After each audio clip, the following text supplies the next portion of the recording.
Et Thierry Lhermitte sera là dans quelques minutes. Il vient avec son metteur en scène, Steve Suissa, metteur en scène d'un seul en scène de Thierry Lhermitte sur La Rencontre. Il adapte sur scène un livre de l'excellent Charles Pépin. On va vous faire découvrir ça et puis on reviendra sur l'immense carrière de Thierry Lhermitte. J'ai même fait un petit blind test sur des musiques tirées des films à succès avec Thierry Lhermitte. Et vous allez voir qu'il a une sacrée collection de succès quand même derrière lui. Merci d'être avec nous chaque matin sur Europe 1. On est ensemble jusqu'à 11h30. 10h, 11h30 sur Europe 1. Culture Média. Thomas Hill. Et on démarre cette émission avec le journal des médias de Julien Pichenet. De quoi on va parler ce matin, Julien ? De l'affaire Patrick Bruel avec un témoignage supplémentaire apporté par le magazine Elle et de Coluche à l'occasion des 40 ans de sa disparition. C'est demain. CNews proposera un documentaire inédit ce soir. Et d'abord un petit coup d'œil aux audiences. Après la catastrophe de mardi soir, est-ce que les chaînes ont repris un peu des couleurs hier ? Un petit peu, même si elles étaient toutes sous les 2 millions de téléspectateurs, sauf M6 bien sûr qui a encore fait des bons scores.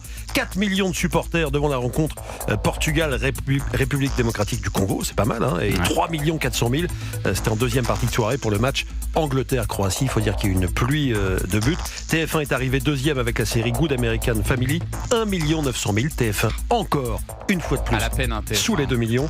En revanche, le 20h de Gilles Boulot était à son plus bas niveau de l'année. 4 millions de téléspectateurs, 23% du public, 4 points de perdus en 24 heures. Moi, la question que je me pose, c'est est-ce que TF1 va finir par regretter de ne pas avoir mis des sous sur la table pour diffuser au moins en partie cette Coupe du Monde, parce que là c'est vrai qu'ils sont en train de souffrir. Ça va être un mois de juin très compliqué. Ouais. Et on va voir si M6 passe devant au mois de juin, c'est tout à fait probable. Europe 1, le journal des médias. Et puis à la une de ce journal des médias, de nouveaux témoignages visent Patrick Bruel, dont celui d'une artiste qui a chanté à ses côtés l'un de ses plus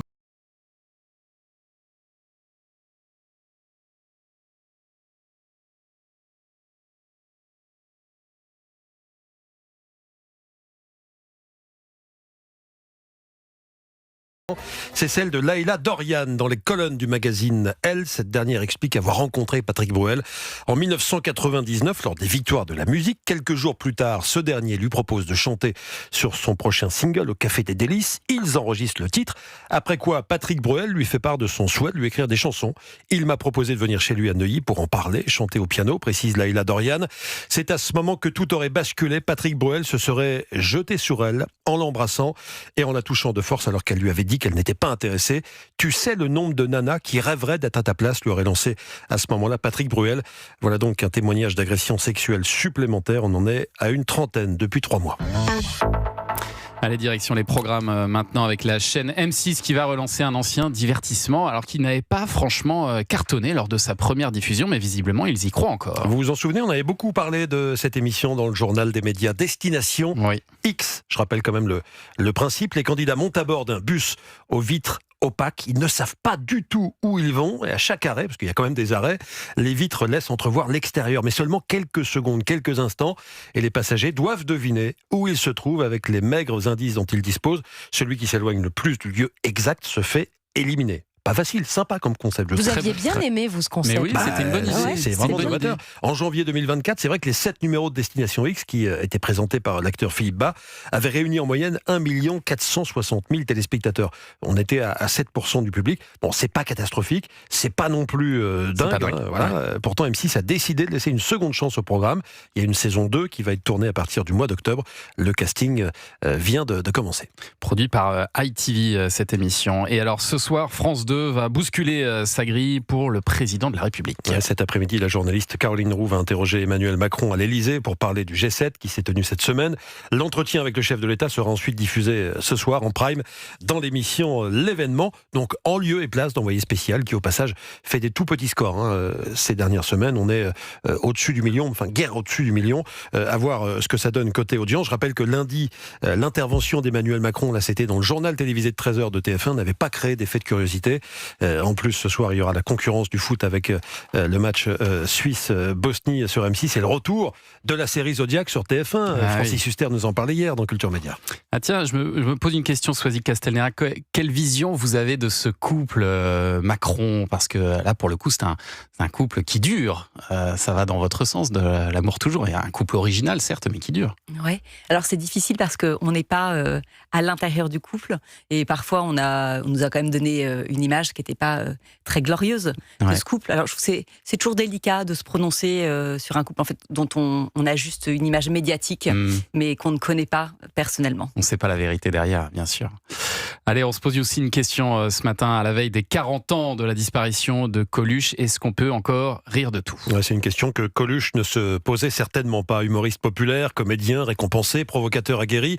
Coluche a marqué son époque et 40 ans après, personne ne l'a oublié. 40 ans après, ce 19 juin 1986. Nous étions d'ailleurs en pleine Coupe du Monde et c'était déjà au Mexique. Ce soir, CNews lui rendra hommage en diffusant en prime un documentaire produit par Guillaume Janton.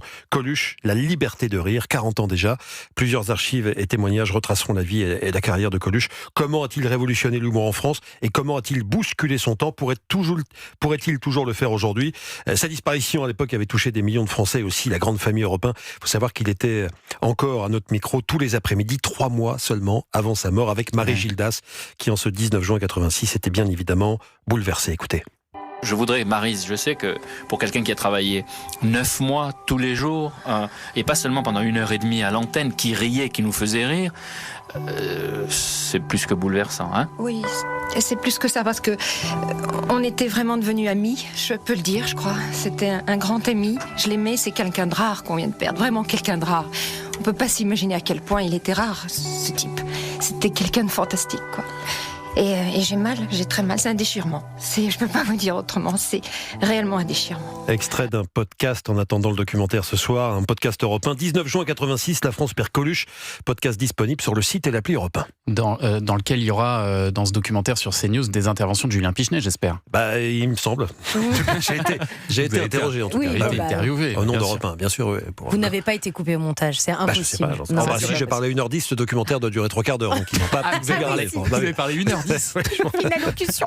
Intarissable, Julien Pichenet sur Coluche, mais c'est vrai que vous connaissez toute sa vie. En couple, il était comment Coluche, on sait ça un petit peu? Il a été marié avec Véronique Colucci. À la fin de sa vie, il était avec une certaine Fred Romano. Ça n'a duré qu'un an parce que il est décédé alors qu'ils étaient encore ensemble. Mais il y a une histoire quand même de femme entre lui et Patrick Devers, je crois, il me semble, non? Il y a eu. Oui, donc il n'était pas dans l'amour toujours, quoi. Oui, voilà, c'est ça. Non, mais on ne lui connaît pas non plus 150 compagnes. Oui, bien sûr, non. On en reparlera certainement lundi, parce que lundi, on sera avec son fils, Marius Colucci, qui sera l'invité de Culture Média. Merci beaucoup, Julien, pour ce journal des médias. Allez, restez avec nous sur Europe 1. Dans un instant, la suite de Culture Média. Thomas Hill, vous recevez ce matin Swazik Castelnerac, experte en relations amoureuses. Pourquoi ? Parce que l'été arrive. L'été, c'est ce dimanche quand même. Attention, le solstice. Donc l'été arrive et qu'est-ce qui va se passer ? On va se retrouver en couple. Alors comment raviver son histoire amoureuse, son couple pendant l'été ? Tous les conseils de Swazik Castelnerac, c'est dans un instant sur Europe 1. Tout de suite.